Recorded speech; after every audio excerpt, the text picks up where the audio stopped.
మొన్న వచ్చినట్టు వరదలకి మరి అకాల వర్షాలకి ఏదైతే నష్టపోయారో రైతులు కూడా ఆదుకోవాలని చెప్పి సాక్షాత్తు మన వ్యవసాయ శాఖ మంత్రి అచ్చెన్నాయుడు గారు కూడా మన పశ్చిమ గోదావరి జిల్లా పర్యటించడం జరిగింది.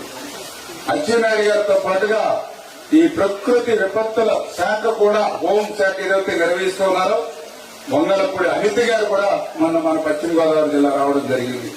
అంటే ఒక వర్షం వస్తే ఎక్కడో అమరావతిలో ప్యాలెస్ల్లో పడిపోలా, గత ముఖ్యమంత్రి మాదిరిగా ప్యాలెస్లుగా నిద్ర పోలా. వరద వస్తుందంటే వరద కంటే ముందుగానే ఇవాళ మంత్రులు మేము పోలవరం పోతే నిర్వాసితులు చెప్తూ ఉన్నారు. గతంలో మాకు కుక్కడు మంచినీళ్ళు ఇచ్చినటువంటి పరిస్థితి 5 సంవత్సరాల్లో చూడలేదు. గతంలో ఒక్క మంత్రి కూడా మా 5 సంవత్సరాల్లో మా పోలవరం నిర్వాసుల దగ్గరికి వచ్చి మాట్లాడింది లేదు. ఈవేళ 4 మంత్రులు వచ్చారు మా దగ్గరికి అని చెప్పి సాక్షాత్ నిర్వాసితులు సైతం సంతృప్తి వ్యక్తం చేశారని. అంటే ఈ ప్రభుత్వం ప్రజాప్రభుత్వం కాబట్టి ప్రజల దగ్గరికి వెళ్లి మేము పనిచేస్తాం, క్షేత్ర స్థాయిలో సమస్యలు తెలుసుకుంటాం.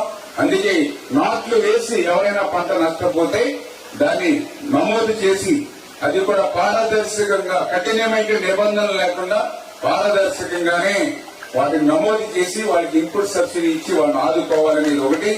రెండవది ఏదైతే విత్తనాలు ఆకుమడికి సంబంధించి వేసి ఆకుమడి మునిగిపోయి ఏదైతే నష్టపోయారో వాళ్ళకు కూడా 80% సబ్సిడీతో, అంటే దగ్గర 900 రూపాయలు పైబడి ఉండేటువంటి విత్తనం ప్యాకెట్ ని 220 రూపాయలకి, అంటే కేవలం 20% మాత్రం మీరు చెల్లిస్తే 200 రూపాయలు చెల్లిస్తే మీకు 30 కేజీల ప్యాకెట్ మీకు అందించడం జరుగుతుంది. ఇదిగా చెప్తూ ఉన్నా, ఎంతమంది రైతులు నష్టపోతే ప్రతి ఒక్కరికి కూడా మీకు విత్తనాలు సరఫరా చేస్తాం. ఏదైనా ఎక్కడైనా ఇబ్బంది ఉంటే మాతో సంప్రదించండి.